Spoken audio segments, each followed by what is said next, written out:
Hey, ¿qué pasa? Es momento de actuar. La tertulia Mediatac acaba de empezar. Ideas fresh, mentes on point. Un espacio único.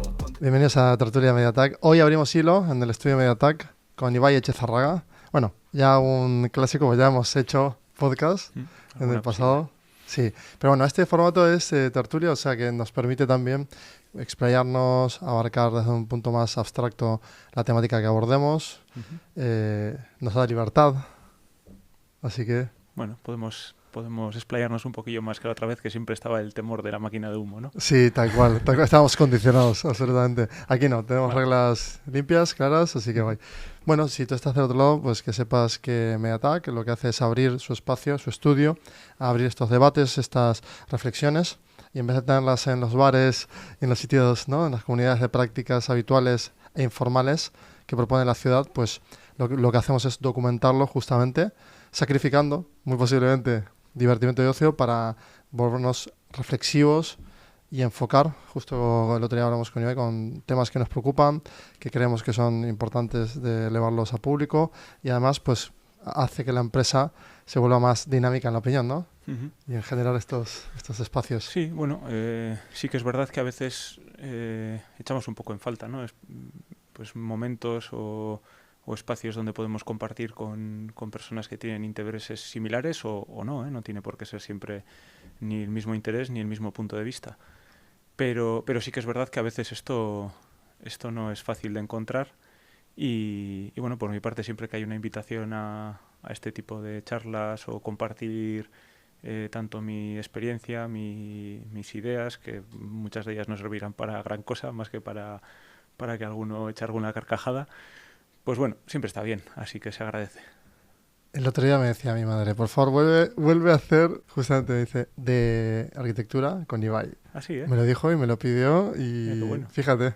Bueno, oye, pues por lo menos hay un oyente que algo ha visto.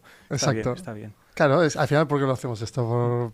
Por generar reflexiones en diferentes generaciones, personas que hoy tienen 70 y pocos años, 50, 25, es decir, todos transitamos la mutabilidad e inmutabilidad de la ciudad, que es lo que estábamos hablando el otro día.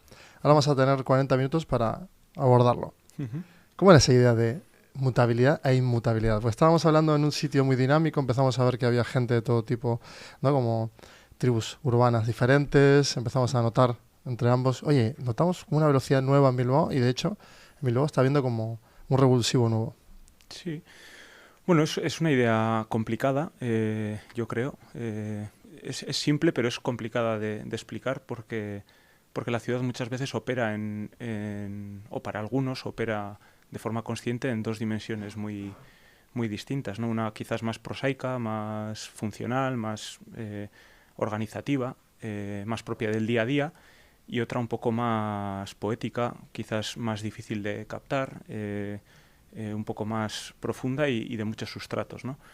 Y un poco cuando uno percibe esta cosa de manera además consciente, creo que también altera su visión de la ciudad. El arquitecto, los que nos dedicamos al mundo de la arquitectura, como otras profesiones, me vienen a la mente los geógrafos, gente del mundo de la topografía, de las ciencias sociales, que obviamente miran a la ciudad con una perspectiva muchísimo más analítica, pero también intentando desentrañar algunas de las cuestiones que están ahí, ¿no?, como en el permafrost de la ciudad, pues también van viendo esta otra dimensión más poliédrica. Me suele gustar mucho hacer un símil con un apartado del libro de un libro titulado Conversaciones con estudiantes, de Luis Kahn, donde bueno, él habla mucho, sobre todo en la primera parte, de un alumno húngaro que tenía llamado Gábor,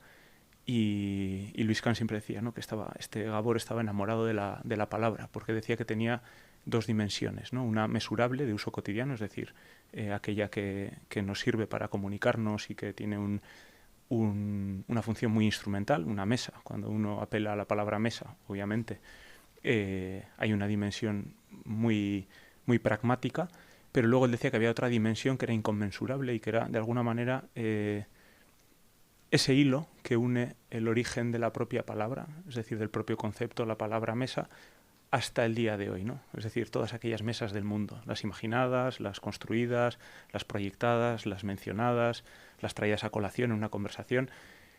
Y en la ciudad me gusta hacer un poco este símil, ¿no? En la ciudad ocurre un poco lo mismo, o en lo urbano. Tenemos esta cosa de dimensión esta más prosaica de la ciudad, que nos permite movernos, obviamente generar todo un código bastante universal, de hecho, que nos permite entender y habitar la ciudad en nuestro día a día, pero luego hay esa otra dimensión que nos habla prácticamente de lo que somos y de dónde venimos, ¿no? Y en una ciudad podemos encontrar, o se podrían encontrar, prácticamente todos y cada uno de los estratos de lo que hoy consideramos las civilizaciones o nuestra sociedad contemporánea.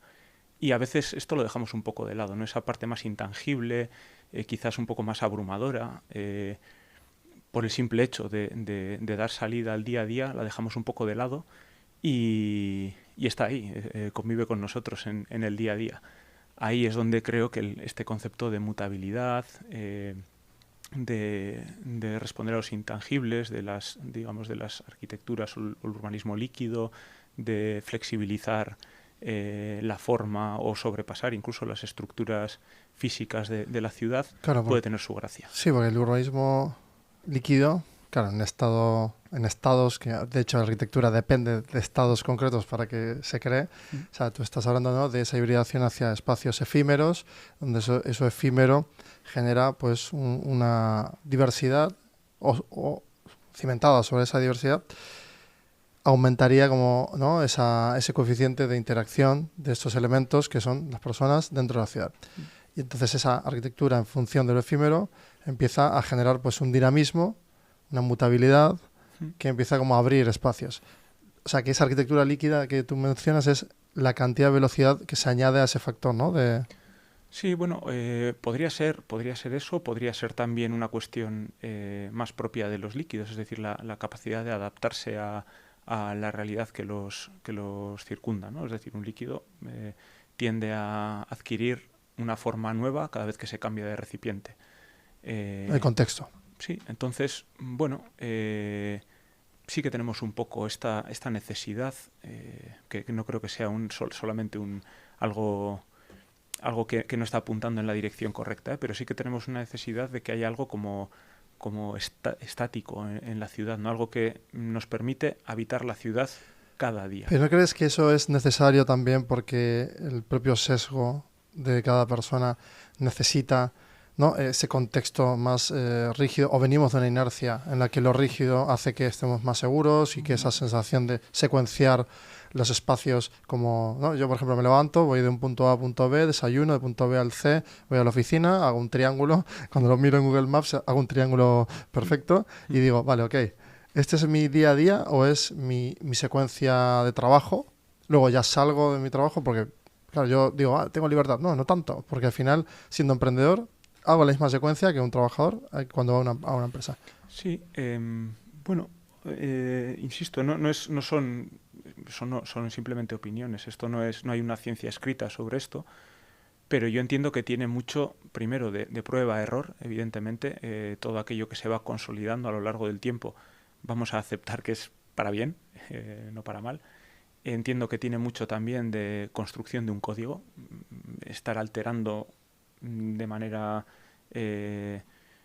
casi descontrolada la ciudad día a día, generando nuevos espacios, nuevos ambientes, nuevos usos, sería o haría de la ciudad algo difícilmente habitable, porque no podría establecer códigos rígidos, no podría haber, digamos, una costumbre o una práctica. Imagínate que el paisaje que habita estuviese cambiando constantemente, algo que no soy yo muy experto en temas de tecnologías y tal, pero imagínate el estar viviendo siempre, ¿no?, con digamos que tuviésemos una pantalla, unas gafas de realidad aumentada y todos los días nos enfrentásemos ante un nuero paisaje, ¿no? Ahí vamos a hacer como un escenario, ¿no? Yo estaba el otro día, el domingo ayer, estuve en Madrid volviendo para Bilbao y estaba en un barrio de estos nuevos, a las afueras de Madrid, de la M30 y demás, en el que se despliega pues una arquitectura como muy de grandes volúmenes, grandes vías bien abiertas, pero de muy poca vida, una sensación de, bueno, como se llama siempre, ¿no? De ciudad dormitorio, en el que está conectada a una movilidad inmediata como puede ser el metro o el propio coche nada más. Entonces, volviendo, decía, claro, eso es la rigidez absoluta, es la función. O sea, en un término hipotético hay función, pero ahí no hay vida, no hay nada. Bueno, vida hay, lo que pasa que es quizás una vida que está reducida a la mínima expresión, ¿no? A una expresión muy funcional. Evidentemente, pues hay muchas capas de vida también, ¿no? Lo que ocurre dentro de una casa, lo que ocurre dentro de una habitación, lo que está ocurriendo en un bloque, y así hasta llegar a la trama urbana, ¿no? Haya una dimensión más de territorio. Están ocurriendo muchas cosas en la ciudad y a veces no todas ocurren a simple vista, ¿no? A la vista del transeúnte, del que transita en un coche. Y sí que es verdad que a veces, pues bueno, esa dimensión un poco más material del urbano nos invita a tener ya un feeling, aquellos que no conocemos el espacio, y decir, pues aquí hay más o menos vida, ¿no? Pero cuando hay vida, o sea, hay vida, por ejemplo, en Nueva York cuando hacen toda la bahía nueva, o hay vida cuando recogen todo las vías de tren ferroviarias y las reconvierten en un paseo, o lo que estamos haciendo aquí con los montes y demás. O sea, ¿cuándo empieza la vida? ¿Cuando el transeúnte empieza a caminarla? ¿Cuando hay más comercio? ¿Cuando hay actividades efímeras que generan como sensación de cambio? Pues es una pregunta en la que seguramente meter la pata, porque sin miedo, Ibai, difícil, sin miedo, aquí estamos en debate. Resulta difícil. No, simplemente pues porque creo que hay muchos factores, ¿no? Pero yo no soy muy conocedor de la casuística norteamericana, por ejemplo, pero sí he viajado mucho a Asia. Bueno, hay mutabilidad absoluta. Y en China, por ejemplo, en el caso chino, yo en 2015 fui por primera vez a Chongqing, a una ciudad en el centro de China, una ciudad-estado. En la prefectura de Sichuan el gobierno chino decide construir una gran ciudad como polo de atracción un poco para hacer no un frente, pero un contrapunto a toda esa masa de ciudades costeras que está de alguna manera pues obligando a la ciudadanía a viajar a la costa y vaciando el centro de China. Y también para dar salida un poco al mundo rural que por unos u otros motivos pues bueno, siempre ha estado más vinculado a una situación más cercana a la pobreza, a unas condiciones un poco más precarias de vida. Y yo en Chongqing vi vida y muchas veces cuento el ejemplo, ¿no? No podría haber imaginado antes la cantidad de actividades y usos que podían ocurrir en una misma plaza a diferentes momentos del día. Yo recuerdo bajar desde la 17ª planta del bloque de viviendas en la que estaba y a la mañana había una barbería pública donde había un montón de personas cortándose el pelo con diferentes puestitos de peluquería. Peluquería, estoy hablando de una silla o dos sillas, una para el peluquero. Que eso otra podría tener su arquitectura efímera. No eran arquitecturas efímeras. Bueno, de hecho claro. Simplemente eran. Llegaba allí a aquella persona que quería cortar el pelo y a aquella persona que quería que su pelo fuese cortado y había un match y había la arquitectura mínima, digamos, para que eso ocurriese. Pero luego volvías a la tarde y era una gran pista de baile, a muy primera hora de la mañana era un espacio de hacer yoga, la gente iba a hacer deporte. De repente veías a un curandero haciendo una operación, quitando una telilla en los ojos, que un momento estelar, que yo estaba allí sacando una fotografía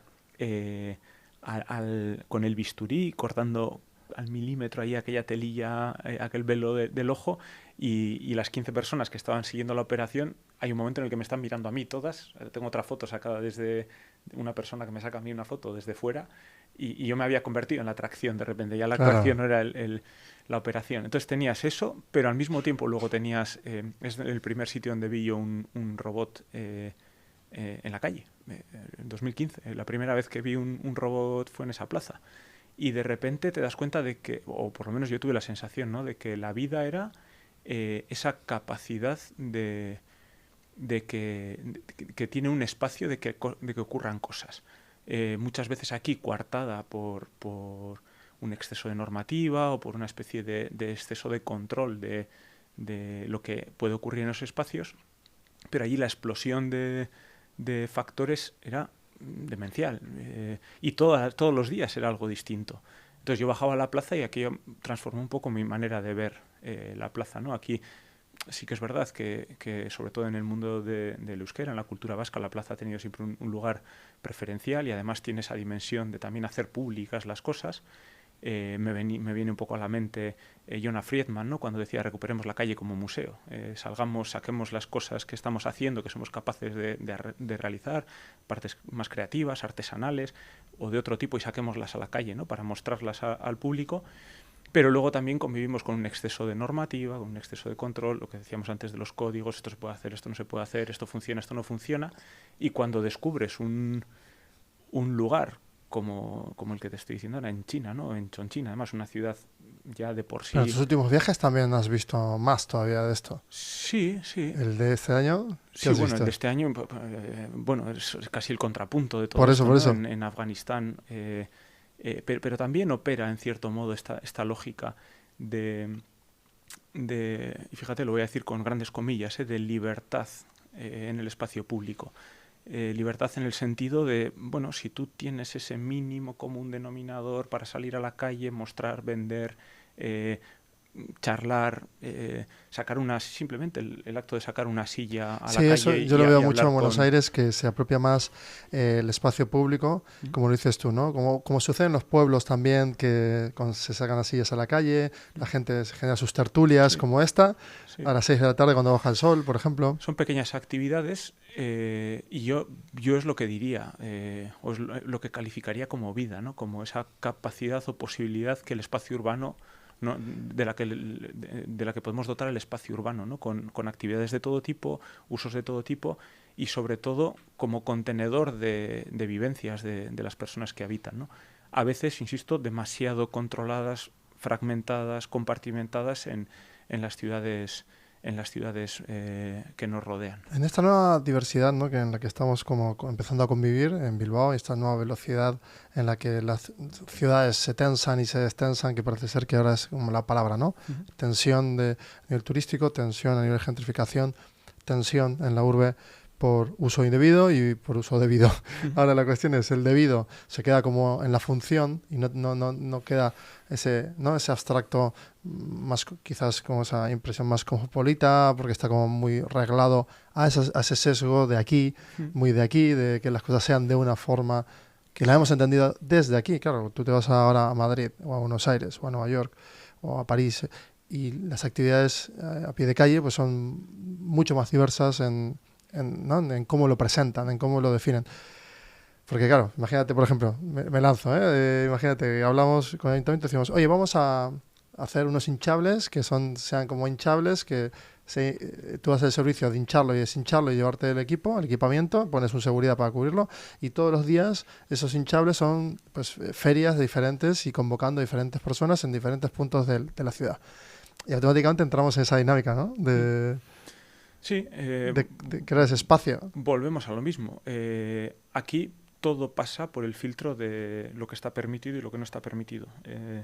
Es verdad que esto se considera como un salto, digamos, positivo, o así se considera, ¿no? De ciudades más habitables, más agradables.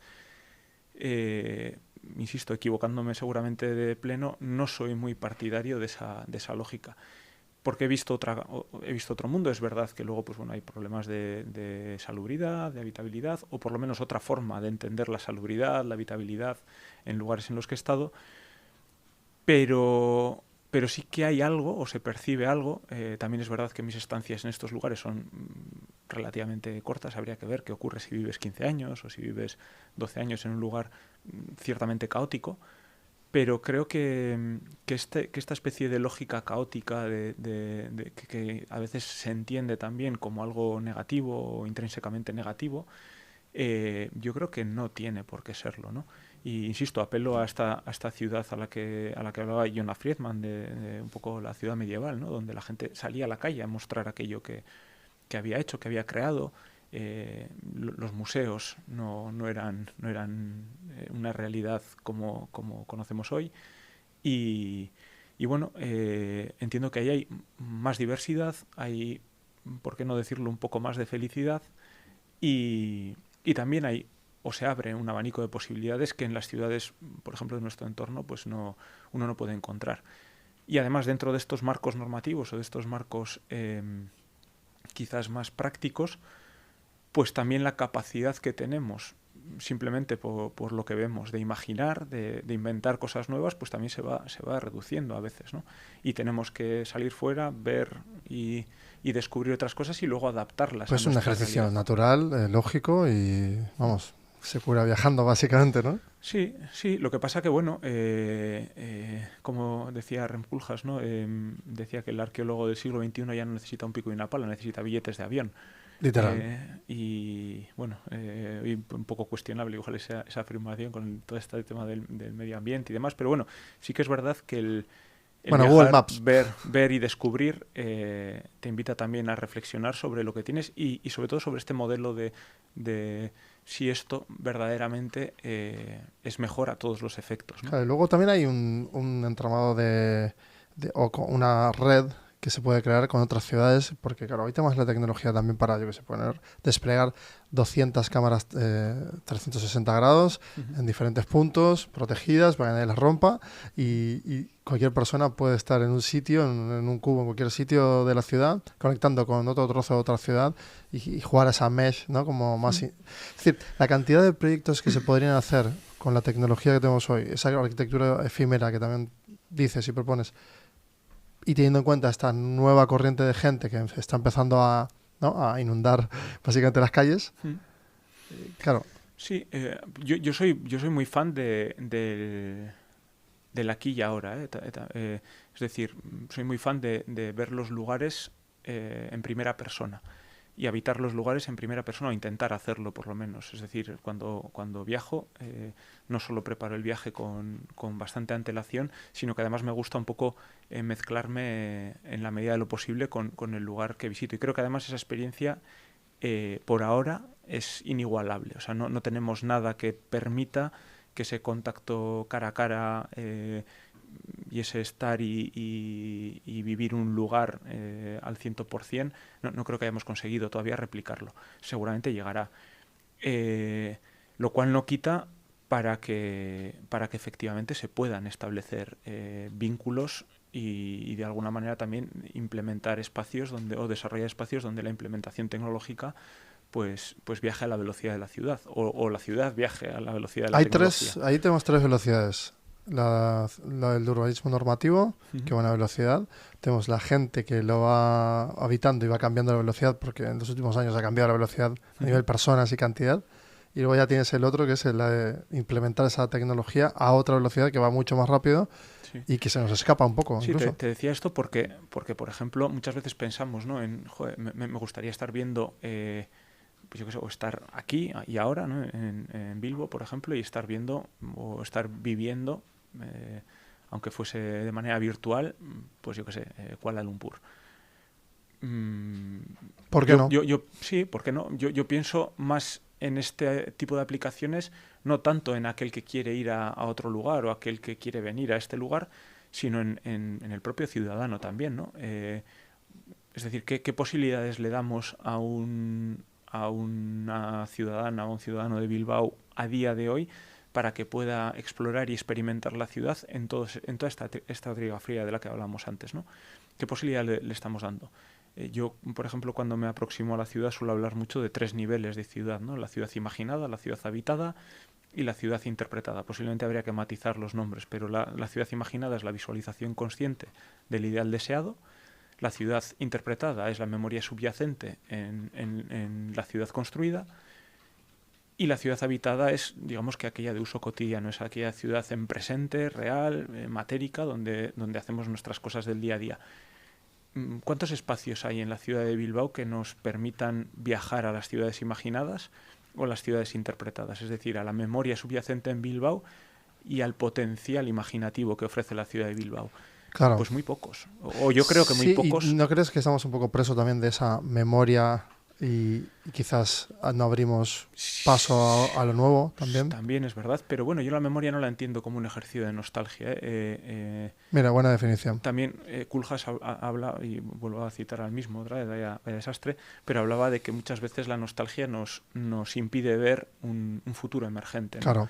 Pero no dejaba también de hablar de los estratos existentes, es decir, de proyectar desde aquellos estratos existentes, de que haya una relación entre los pasados, incluso los pasados remotos, y los futuros remotos de la ciudad, y construir el presente generando vínculos entre esas dos realidades. Claro, ahí esos nuevos ciudadanos, esas nuevas personas que vienen, es decir, enseñarles lo que fuimos, luego lo que somos y un posible que seremos juntos, ¿no? Quizás Sí. integrándoles ya. Bien, pero insisto, no estamos construyendo tampoco espacios que doten de esa posibilidad. Y podríamos decir, bueno, esa posibilidad de imaginar y de recordar o de interpretar está en toda persona que habita la ciudad, ¿no? Cierto, pero a veces también es verdad que hay que dotar a los espacios, a las arquitecturas, al urbanismo, a las ciudades, de lugares que promuevan esta cosa. Estaba pensando, según hablas, estaba visualizando con las gafas de realidad aumentada, que en realidad todavía se puede hacer ahora en audio si queremos, los QRs en todas las tiendas, en todos los sitios de Bilbao, un pequeñito QR que no sea muy invasivo en algún sitio, y que o una app me da igual, con un mapa, y tú donde estás te avisa que estás ahí, le das clic y ves, ¿no? El emergente, un vídeo, un audio, lo que sea, de esos recuerdos en ese punto exacto, o incluso una especie de cápsula de gente que se conoció en una calle. Yo me acuerdo de abrazos que he dado en sitios concretos, besos, abrazos, besos, llorar en otros sitios, en un banco, una plaza, cuando lloraba, echaba de menos a mi madre, pues una semana entera en una plaza llorando porque echaba de menos a mi madre. Sí. Y eso solo está en mi memoria y ahora que lo acabo de decir. Sí. Entonces, claro, todo eso ¿dónde está? ¿No? Y lo que dices tú es, hoy tenemos la tecnología, podemos documentarlo y podremos generar esa memoria. Mira, Sí. me encanta este punto. Es un Brutal. digamos que una ¿Cómo se llamaría? infra o una supraestructura, Sí. no sé lo que sería. Es una especie de super backup de... Bueno, a mí siempre me ha gustado pensar, hubo un tiempo en el que con Beñat, con mi compañero, hablábamos mucho de una infraestructura de lo intangible, ¿no? Claro. O sea, tenemos muchas infraestructuras, el concepto de infraestructura, ¿no? Como aquello que da soporte y servicio de manera sistémica a la ¿No lo hace la a red la social ciudad. ya? Por ejemplo, en No otra de capa, forma en otra específica. capa, en otra capa. Imagínate no sé, Ya estamos en materia, ya veis, ya estamos en materia. pero imagínate una especie de tendido eléctrico, ¿no? Sí, sí. Como si fuese un tendido eléctrico, y imagínate un cerebro urbano en algún lugar, un edificio que fuese un cerebro urbano, Sí, sí.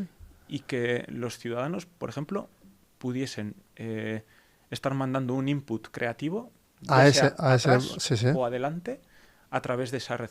Vamos a ir un poco. Tú imagínate que yo pudiese estar en mi casa de alguna manera subiendo mi archivo fotográfico. Sí, o tu audio de una vivencia. Un archivo fotográfico de la familia que tengo por ahí, donde hay Sí, sí, fotos sí. históricas o de edificios antiguos, y cojo y lo lanzo. Imagínate que en ese tendido eléctrico viésemos un flash de luz roja que viaja desde la casa hasta Al edificio. hasta el edificio, ¿no? Y en ese flash de luz roja, cuando tú lo estás viendo desde la calle, dices, mira, ¿Ves? un Eso flash es, de memoria. pero ahí vamos a parar en esa idea. Sí. Porque ese bloque, ese volumen en la ciudad, se puede de forma... O sea, con la tecnología que tenemos hoy, se podría hacer cada vez que entra un input, se podría ver en el edificio las luces cómo van entrando y se podría ver miles de luces perfectamente por LED, toda la fachada completa, a ver cómo se va regando esto. Sí. Que es una especie de biblioteca de conocimiento, una especie de backup. Sí, imagínate, por ejemplo, que la dimensión quizás más imaginativa, más creativa, es decir, yo me siento... Bueno, no, mira, vamos a poner otro ejemplo más bonito. Cada ángulo muerto en una ciudad, cada esquina, es una posibilidad de imaginar la ciudad que va a emerger a la vuelta de la esquina, ¿no? A la vuelta de esa esquina. Muchas veces, obviamente, tú giras aquí arriba en la calle, giras y dices, joder, está Zabalburu, ¿no? Y está la plaza Zabalburu. Y A veces la recuerdas y a veces no. Pero obviamente esperas que esté Zabalburu. Pero imaginémonos que dices, ¿y si no está Zabalburu, qué habría, no? Y si pudiésemos lanzar en otro flash de luz naranja esa ciudad imaginada, es decir, ¿qué me gustaría a mí que hubiese al girar la esquina? Y ahí las posibilidades de imaginar la ciudad serían infinitas. Otro repositorio muy interesante desde el punto de vista de la fabricación de la nueva ciudad. Mira, en este barrio que estaba también fabricado, me parece un buen ejemplo porque en las últimas calles de la avenida termina la rotonda, todo rotondas, termina la última y acababa la calle. Y se veía pues oscuridad absoluta a la noche y de día pues todo el firme de, no, o sea, natural, es decir, el campo a través.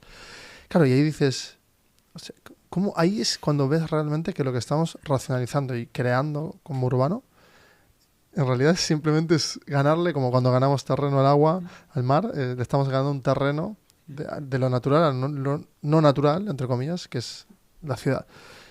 Y entonces tú lo que dices también es, claro, aquellos espacios que caminamos mucho, y por esto de lo que hablaba antes, ¿no? De las rutinas y el día a día, que parece ser que generamos esa visión túnel y automatizamos en sistema 1, es que ni vemos la ciudad. Vamos hablando por teléfono. O sea, yo rara vez siempre miro para arriba porque rara vez veo a gente mirando para arriba, como escuchando música y inspirándose. Están como mirando para abajo, a los pies. Yo muchas veces también, porque voy con prisas y me autoobligo. ¿Y cuánto hay de esa construcción que la hacemos todos, la ciudad, ¿no? Sí, bueno, es gran parte de su razón de ser. O sea, la ciudad obviamente tiene que responder al día a día de la ciudadanía. Tiene que ser así. Otra cosa es cómo responde. Pero insisto, yo esta serie de cosas así que me puedo imaginar ahora, ¿no? Tú imagínate que ese cerebro al que están llegando inputs rojos, inputs naranjas y, ¿por qué no también un input, yo qué sé, azul, que es la parte de esa ciudad habitada, es decir, lo que está ocurriendo, como pasa en Incheon, ¿no? En el barrio de Seúl. Un barrio de magnitud, donde están recopilando data constantemente y han hecho un ejercicio de probar hasta qué punto esa gestión de la data, esa Smart City, puede dar un input válido para la ciudad. Pero tú imagínate que ese cerebro tuviese una sala en la que se estuviese produciendo, con toda esa info roja, naranja y azul que llega, otra ciudad, ¿no? Es que se puede ya. Otra ciudad y estuviese proyectando una imagen es que en la que tú podrías visitar ese Bilbao que es parte ciudad habitada, parte ciudad imaginada, parte ciudad recordada o interpretada. Claro, ahí podríamos, ya se incorpora una serie de filtros IA que lo que hacen es pues ir construyendo eso, ¿no? Es decir, llega el input, se procesa con un modelo y se enseña, se proyecta. Y todo el rato sería una imagen totalmente diferente de la ciudad. Constantemente. Y constantemente renovada. Sí, por eso. Obviamente, esta cosa que en ese pulso imaginario, en un pulso imaginario bueno, que... en una realidad intangible quizás, o una realidad no matérica, es decir, es una imagen que va transformándose cada minuto. Pero bueno, en cierto modo, pues también sería una fórmula de saber hacia dónde queremos ir, de dónde venimos. No sé, yo creo que ahí surgirían un montón de cuestiones. Y esto no entra en conflicto con la ciudad habitable. Lo has dicho, o sea, estamos habitada. recogiendo, todas las ciudades estamos recogiendo datos, los estamos exponiendo de forma constante, quizás de forma pública no. Quizás falta eso, ¿no? En la película de Lucy de Luc Besson, justo antes de que Scarlett Johansson se convierta en la AI, en la superinteligencia incluso, empieza a ver como las líneas de las telecomunicaciones en colores, que es exactamente lo que estás diciendo, ¿no? Y cuando se representa, tú dices, de forma visual vemos como las ondas de las telecomunicaciones están presentes en nuestra vida constantemente. Son hilos que, si lo vemos ahora, están, ¿no? Input, output, constantemente. Esa señal está pasando. Tú la planteas, que la arquitectura lo visualice, lo ordene, lo permita representar, y que las personas, al verse interpeladas en ese aspecto, pues se sienten más integradas, más, ¿no? Sí, o simplemente por jugar, que es otra de las cosas que estamos cada vez haciendo desaparecer más de nuestras ciudades, ¿no? El juego como tal. Ahora también hablaba mucho sobre esto, hablo mucho con Cristina, una chica aquí de Guecho, con la que, bueno, pues llevamos un tiempo hablando sobre el juego y sobre las posibilidades que ofrece el juego para, no solo ya para divertimento propio, sino también para la transformación de los espacios, y en este caso urbanos, ¿no? Yo creo que incluso lo haría solo por jugar. En el momento en el que las personas encontrasen diversión en imaginar, en interpretar, la expansión que tendría el medio urbano, es decir, a efectos de aceptación, de empoderamiento, de participación, pero de participación no en el modelo tradicional, sino en una participación desde una posición consciente sobre lo urbano, ¿no? Es decir, no, yo quiero esto. Evidentemente veríamos gente con ideas muchísimo más prácticas, muchísimo más pragmáticas, muchísimo más, joder, pues tengo este problema y yo he buscado esta solución. Pero tendríamos auténticos visionarios de futuros imposibles, planteando utopías que tendrían que convivir y converger con ideas más pragmáticas. Estamos en momentos donde ahora mismo en Emiratos están levantando utopías que parece ser que se van a... ¿no? Ya veremos cómo avanzan. Por otro lado, Tesla está replanteando la reconfiguración de la movilidad para dar más lugar a lo verde dentro de la ciudad, pulmones más verdes, dinámicas más interactivas de la movilidad, que no sean parkings al aire libre. Incluso podríamos apostar por cosas más cercanas a la dimensión humana, porque aquí hay grandes intenciones, grandes proyectos, grandes utopías que empiezan a ser más reales cada día que pasa, pero luego tenemos, traía hoy a Yi-Fu Tuan, un geógrafo humanístico. Él se consideraba, tiene un libro que habla de las geografías románticas, ¿no? Y de cómo los paisajes y obviamente también la geografía urbana se ven alterados por la percepción de aquel que los habita. Y creo que también hay que hacer un lugar o un espacio para todo esto, ¿no? Tú vives tus espacios, tus lugares, tus ciudades, tus recuerdos de una manera singular, genuina, es tuya. Y muchas veces no le damos lugar a esto, no le damos cabida a todo esto. Habla también de estas geografías más imaginativas, más atrevidas, pero, y además aunque pueda parecer contradictorio, él habla de que estén ancladas a una base real, ¿no? Esto que estábamos diciendo, vale, estamos aquí, estamos en esta plaza, pero ¿qué plaza queremos? ¿Qué plaza queremos imaginar? ¿O qué plaza recordamos? No solo qué plaza estamos viviendo, aunque estemos sentados imaginando o recordando desde esa misma plaza, ¿no? Y a veces sí que es verdad que el proyecto, muchas veces estos proyectos utópicos, incluso estratégicos, de gran magnitud y calado, llegan a nuestros oídos por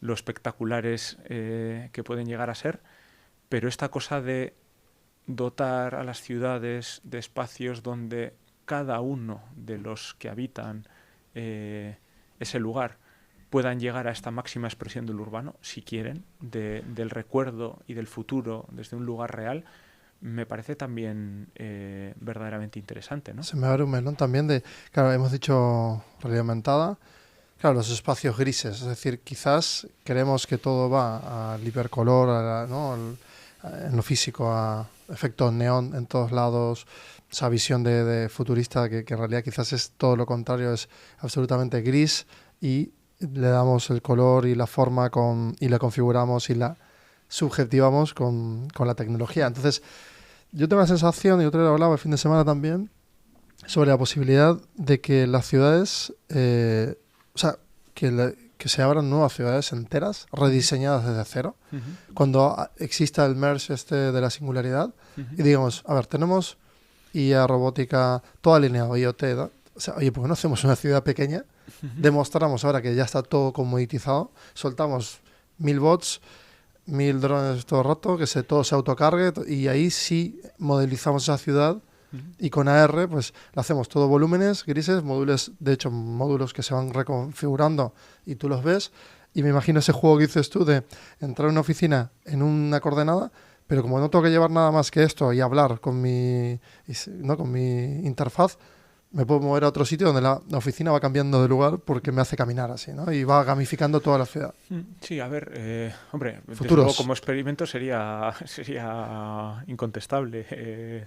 Poco se podría decir. Yo creo que a veces tenemos también una tendencia a eliminar el elemento principal de las ciudades, que es que son las personas, ¿no? Una ciudad sin personas, y además sin personas que entiendan aquella ciudad que habitan, creo que no tiene absolutamente ningún sentido. En esta había personas. Sí. No, por eso digo, la cuestión no es tanto si las hay, sino cuál es la relación que establecen ellos o ellas con el medio urbano, ¿no? que a veces, insisto, es una posición extremadamente clientelar, y a mí es ahí donde me empieza a generar un poco un pequeño chirrido, ¿no? O sea, ¿Cuál exactamente? pues digamos que todas aquellas realidades o prácticas de la ciudadanía que simplemente responden a una especie de demanda o oferta y servicio, ¿no?, con la ciudad. Insisto que todas estas otras cuestiones de apropiarse o empoderarse o entender o proyectar o crear o recordar, que son acciones muchísimo más complejas pero muchísimo más libertadoras, se están dejando un poco de lado, ¿no? O sea, si el ayuntamiento, por ejemplo, coge y hace un programa con nosotros y dice, vamos a crear pues unas crayolas gigantes para dibujar, que sean gigantes, que las puedas coger solo un adulto y otras niños. Y vamos a decir que el asfalto durante un día va a ser el día ¿no?, de dibujar. Y que se puede dibujar en todos los asfaltos de la ciudad y que luego se graba todo con dron y demás. Claro, lo primero que pienso es, wow, me encantaría, ¿no? O sea, es lo primero que quisiera hacer y demás. Ahora, ¿tú crees que eso también puede derivar en otros usos? Bueno, fíjate, ahí, O sea, ¿hay mucho riesgo ahí? voy a irme otra vez al libro de conversaciones con estudiantes, porque hay otro fragmento muy bonito donde Kant habla que cuando era niño nunca iban a jugar a un lugar constituido como el lugar de juego. Tal cual. Y fíjate, pone un ejemplo súper bonito que él dice: nosotros cogíamos el balón, habla del fútbol, bueno, pero hay que ser. obviemos sí, el fútbol y cogemos cualquier otro juego, ¿no? Pero él habla del fútbol y decía, cogíamos el balón y lanzábamos el balón desde la ventana de casa. Allá donde caía el balón se constituía el espacio de juego. No era un espacio pensado para jugar, porque él habla de que el juego es intuición e improvisación. Poco o nada tiene de organización, ¿no? Aunque nosotros lo entendamos mucho como establecido con reglas. Sí, eso es. Luego lo dotamos de reglas. Pero es todo lo contrario. O sea, el bueno, juego así nacen los realmente... deportes todos, por cierto. Sí, pero bueno, ahí tenemos esta dimensión del juego que en euskera llamamos jolastu, ¿no? Que tenemos el jolastu y el jokatu, ¿no? Nosotros el jokatu sería organizado, milimetrado con normas, reglas, sí. Gana y pierde alguien. Y el jolastu luego que está más basado en la participación, en la recreativo, experiencia, en ser vencedor y vencido, en establecer un diálogo al mismo nivel entre las partes que participan. Yo creo que este jolastu, este juego, no podría ser organizado, no podría ser o no debería de ser organizado y pensado. Pero tú dices, si dices, vamos a hacer, ¿no? Se abre la veda, se muestra perfectamente o se hace una señalética en todas las aceras con flechas hacia el asfalto y dices, vale, toda la ciudad es un lienzo, vamos a dibujar.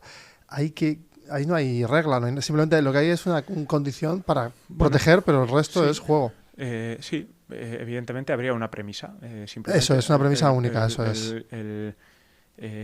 Lo que yo estaba diciendo o lo que yo estaba proponiendo era que las personas que habitan la ciudad asuman la realidad del juego, y en el momento en el que uno asume que la ciudad, por ejemplo, es un espacio de juego o un espacio de crear, ni siquiera hace falta la premisa. Lo que hace falta es flexibilizar el uso del espacio público. ¿Y ahí quedarías elementos para que ¿no? Lo repartiríamos un día? Vamos a hacer el supuesto. Tenemos ahora 8 minutos. Vamos a enfocar en el final de esta tertulia, que puedo estar horas contigo, ya sabes, y vamos a grabar más porque me encanta.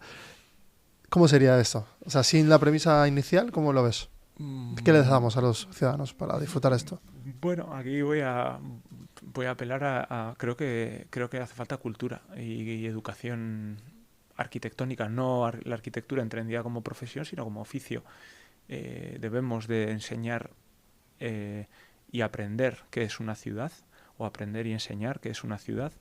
Debemos, yo creo que reflexionar y recapacitar sobre el espacio público, sobre cuál es la voluntad de lo público y del espacio público. Y sobre todo hay que darle una vuelta de tuerca y dos quizás al modelo de ciudadanía que queremos. Es decir, esta especie de idea de progresión constante dentro de unos parámetros que pocas veces viajan a la misma velocidad que las cosas que verdaderamente están avanzando rápido, ¿no? Porque obviamente no llegamos a construir al mismo tiempo o a la misma velocidad que pensar. Las ciudades no pueden ir a la velocidad de la tecnología. De momento. De momento, no pueden ir. Y creo que llegará un punto en el que hay... Joder, no recuerdo Ya hablaremos un día de ciudades autoconstruidas. Pero hay un documental de una persona que visita China también, ¿no? Y se hace un poco esta reflexión, decir, ¿hasta qué punto vamos a poder ir incrementando la velocidad? Va a llegar un punto en el que hoy es ayer. Y en el momento en el que hoy sea ayer, nuestra mente no va a ser capaz de asimilar todo Singularidad. eso. Estamos en esa Entonces, disociación ya. Aquí Sí. la ciudad vuelve a ser un espacio de experimentación, pero también fortaleza. Es un poco nuestra fortaleza, es decir, es la ciudad. Cuando hablo de la ciudad, hablo de lo urbano, o del territorio. Vuelve a ser otra vez nuestro pie en la tierra. Y es una cosa que nos invita a pensar también en una contención a la hora de la velocidad que queremos adquirir para viajar. La imaginación, la memoria requieren de unos tiempos, unos espacios, requieren de unas velocidades. Uno no puede estar imaginando ideas fantásticas cada 30 segundos, no es posible. No puede desarrollar ideas genuinas cada 30 segundos. Lo imaginativo requiere cierta pausa, cierta reflexión. El recuerdo ocurre exactamente igual. Aunque somos capaces de recordar en fracción de segundos, vivir un recuerdo es otra cosa. Generar un recuerdo ya es otra cosa. Y yo creo que las ciudades o los espacios habitados, cuanto más atiendan a la persona, es decir, a las personas que habitan esos lugares, y cuantas más herramientas les den para viajar por estos espacios de la creación, del juego, va a bajar la velocidad. Eso no quita para que el mundo siga avanzando y desarrollando a otros niveles, pero tenemos que construir esas pequeñas fortalezas y intentar desde ahí también, pues bueno... Es un lugar de descarga, ¿no? Porque al final son oasis de descarga dentro de, si fuera la ciudad, la composición de un humano, ¿no? Sí. Tipo, hay un punto en el que racionalizamos, creamos, producimos, luego habitamos, pero también en otro momento descargamos, al igual que en centros educativos o centros de ocio y entretenimiento, centros de deporte y luego centros de recreación, no sé, Sí. más artística, pero enfocado en esa reflexión que dices tú, ¿no? Como con un prisma. Sí, o dejar correr aquello que esté capacitado a correr, ¿no? Creo que hoy compartía un compañero fotógrafo que vive justamente en Nueva York, compartía en Instagram, en las stories, un artículo del New York Times, ¿no? que hablaba de que, curiosamente, la irrupción de la IA en la fotografía está generando en Nueva York el efecto contrario al esperado. Es decir, se está dando más valor a la fotografía porque la idea de veracidad, es decir, la capacidad que tiene el ser humano de asumir si algo es veraz o no, es muchísimo más lenta que alguien que lo está procesando de manera, no sé, un programa. Pero son formas de crear, o sea, nadie va a cuestionar que esto esté hecho a mano o hecho fabricado, es decir, lo que uno consume fabricado y el otro hecho a mano. Esa idea de veracidad o esa especie de duda razonable que surge en torno a la veracidad asociada a la capacidad de la IA de crear imágenes ha generado un boom en la fotografía. Y de repente, no solo en la fotografía, sino en modelos de fotografía analógica. Más despegadas de la tecnología. Entonces, de repente dices, bueno, la IA está funcionando, está yendo por su camino, pero de repente el humano se va a ese reducto, a esa fortaleza del tiempo pausado, que es la fotografía analógica. Sí, sí, y que no se conquista, o sea, ambas conviven. Me ha parecido curioso esta cosa, ¿no? De decir, joder, vale, bien, avancemos, que la IA siga haciendo su propio camino, pero igual su camino no es nuestro camino. Y lo que tenemos que hacer es buscar espacios de convivencia. Que puede ser justamente ese edificio en el que hablábamos, ¿no? Donde podría ser donde yo descargo todas mis fotografías analógicas y las sigo escaneando de la manera en la que se ha escaneado en los últimos 50 años. Pero que las compartes en Instagram con tu móvil. Quiero decir que ahí tenemos justamente... O sea, me gusta porque tu discurso encaja con la tecnología, mantiene el humano y convive... O sea, hay como tres estados. Y híbrido... todo porque no podemos... Yo creo que no se puede erradicar a esta idea de la ciudadanía, de la persona de nuestras ciudades. Entonces la ciudad creo que tiene que seguir teniendo esa fortaleza y que lo demás viaje a la velocidad que tenga que viajar y ser capaces de destilar de ahí cosas positivas para para el espacio urbano. Bueno, Ibai, nos hemos marcado un buen rato. Hemos hecho este primer hilo en el que hablamos de arquitectura, bueno, urbanismo, tecnología. Contigo siempre es mucho más amplio, por lo cual el tag solo de arquitectura para mí se me hace como poco. O sea, ¿cómo sería este título? Bueno, es ¿Cómo? arquitectura, pero es Claro, pero pensamiento arquitectónico más que eso, arquitectura exacto, construida. exacto. Es pensamiento arquitectónico. Pues yo también lo aplico de la arquitectura a diseñar una startup, un producto digital, mil cosas. Entonces, pensamiento arquitectónico sería. Sí, yo creo que sí. No Vale. sé si hemos dicho algo con sentido y algo que sirva, pero bueno, yo creo que hacer estas derivas así un poco... Lo estamos documentando. Sí. Quien encuentre valor, si Seguramente encuentras- mañana piense todo lo contrario. Yo no, yo estoy encantadísimo de haberlo grabado, de estar aquí, de documentar todo este tipo de conversaciones que tenemos con personas que considero relevantes en diferentes sectores aquí en Bilbao, en Vizcaya, pero no solo aquí. Tenemos gente como productores ¿no? de otros países que nos vienen a contar cosas súper interesantes aquí al estudio, personalidades del mundo de la tecnología también, del mundo de la inversión, es decir, estamos ahora mismo generando aquí pues un revulsivo en el que esperamos abrir nuevas mentes, abrir con claridad esto que está pasando. Muchísimas gracias, Ibai. A ti por la invitación. Y seguimos, ¿eh? ¿Vale? Y seguimos tú también.